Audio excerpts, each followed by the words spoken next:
Yeah, actually, it is. You happen to see it on the list and recognize it. But what I want now is I think the last time we were doing this, you had just learned basa, and it wasn't real comfortable. I think now that you're a better player, I think not only could you play it in a way that's a little more comfortable, but you could sound more organic. And do you know what I mean when I say that?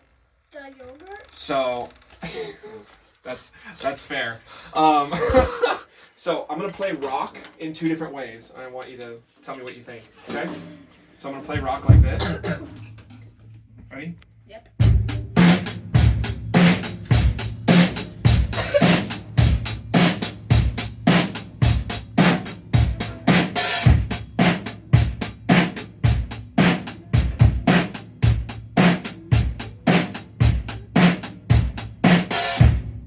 Okay? How do you feel about that? I like it. You like it? I love it. Okay. I want some more of it. All right. I got another one. Ready?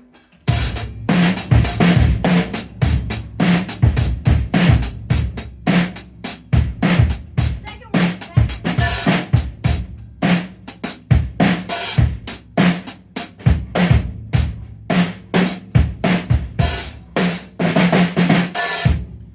Okay.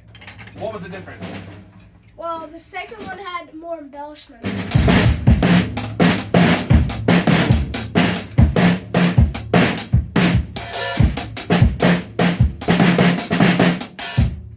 That one was cool. First one was just Yes. So, are either of them wrong? no. No. What would be the difference between your choices? When would you choose number 1 and when would you choose number 2? Well, no. Number 2 is probably for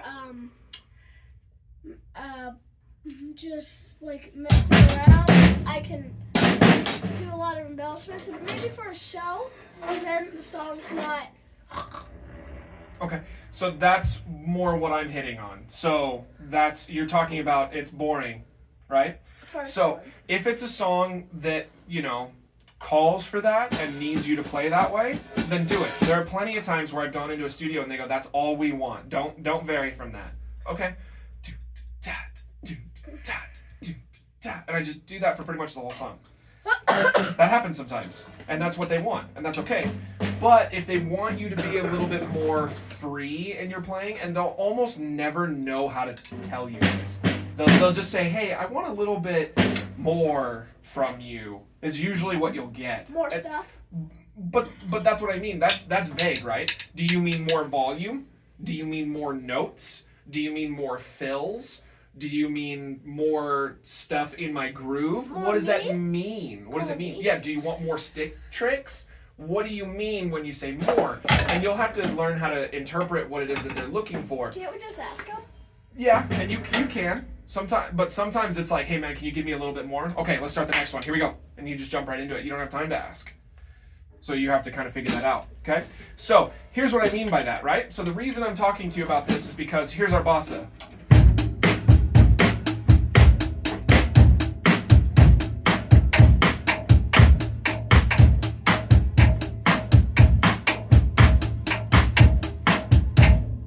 You see what I'm talking about? So that's correct, and it's the pattern that I showed you, and it's right, but could it be more interesting?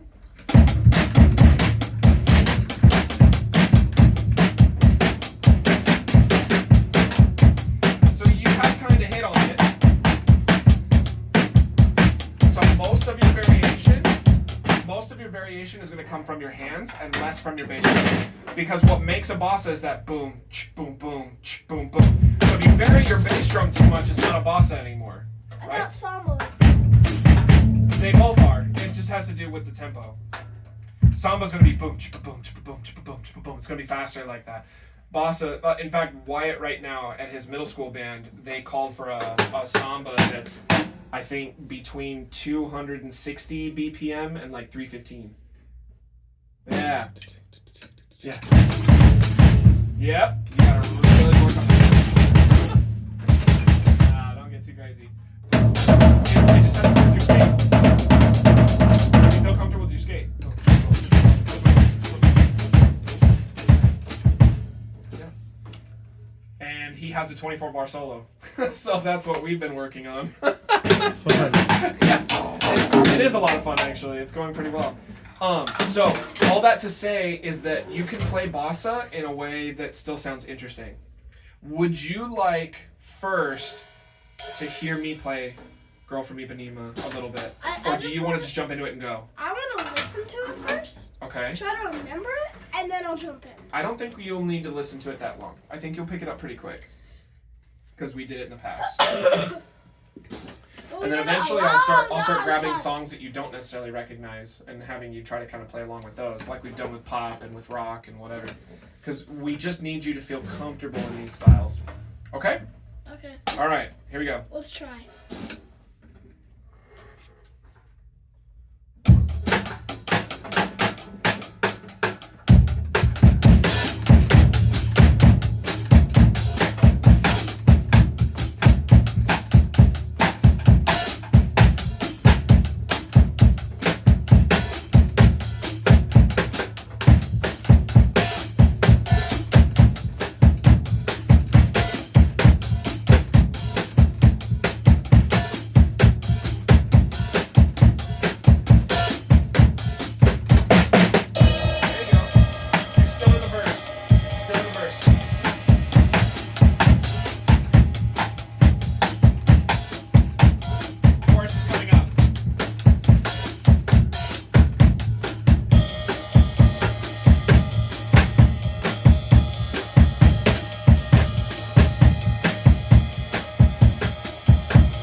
So, for a first shot after what's probably been at least a year, I would Almost, say. yeah. Yeah, I don't think we've worked on this for a long time. At the very least, not since the last time you worked with Rachel.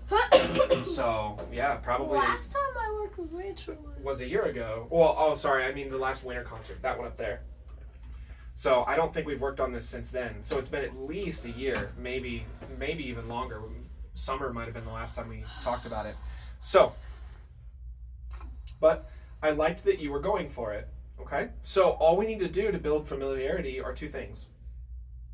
Practice? Well, practice is a good one, sure. I guess that's that two? comes with being familiar with the pattern. The more familiar you are with the basa pattern, the easier you can go in and out of other things. Okay? So sure, I'll count that. But what's the other one? Listen. Mm-hmm. Just listen. Just try to figure it out. And I can't hear the drums at all. Bingo. So there's going to be a lot of other basas where you're going to actually hear the drummers really well, and you're going to be able to hear all the different things. You might want to look into a drummer named Jimmy Branley. That guy is phenomenal. But if that ends up, I imagine he probably has some slower basas that you could keep track of. But man, if you want to hear that guy cook, he's got some samba tunes that will just melt your brain. So Let's try this now. So now that you've given it a shot, let's switch. And you can hear some of my ideas. Because one of the big things is that you just need to hear other people's ideas. It's not that you can't do anything, it's that you just don't really know what to do. You can Right? use these. Oh, stepped on my brushes. Yeah, sorry, he threw them down after that That's okay. rehearsal song. They blend in with the rug, so I didn't see them.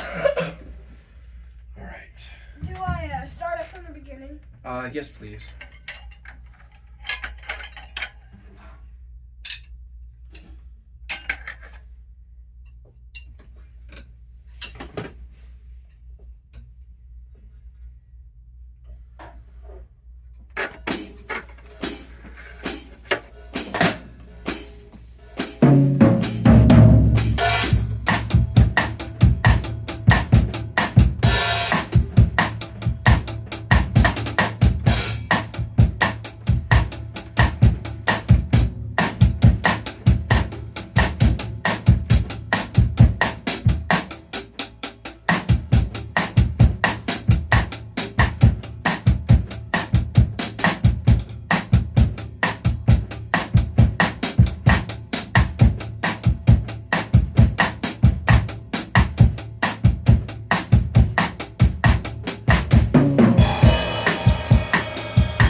So I kind of just tried to move around with a couple different things. So I tried not to be too, insane as I moved around. But definitely at one point, I heard that I had the clave backwards, and I'm like, well, you it happens. You came out of the partito alto backwards. Yeah, I did. You got to be careful with those. I caught that one. Yeah, that's funny. And so I'm listening to it, and I hear the line come down, and it's like on my 3, and I'm like, well, I'm backwards, so I better figure it out. So, if it can happen to me, it can happen to you. But all that tells me is that I also need to be doing some more work with basa. I don't do that much of it. Every once in a while with a jazz band, we'll call it, but if I'm not playing with jazz bands that often, then I tend to not pull them out. I want to play metal and rock, kind of like you do. So, I would say, since your music for Rachel is going so well, and on top of that, your dynamic practice is going well, basa is another good one to practice in order to get that. One other thing I remembered in a lesson that I had gotten a long time ago, and so I was trying to remember it on the fly, but it wasn't going so great, is they like that cha, cha, cha, cha, cha, cha, what your hi-hat is doing. So when you're here,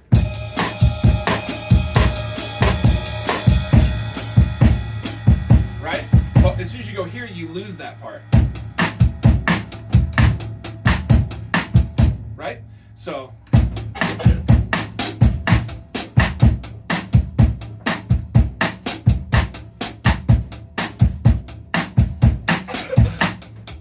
that's the hard part, is after that anticipated.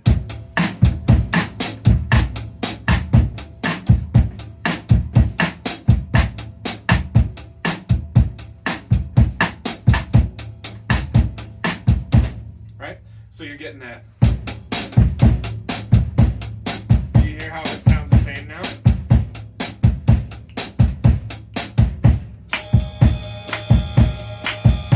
Yeah. So that's another one that you could practice if you want, but keep in mind that second one is a doozy. That first one's easy. It's right after the anticipated hit.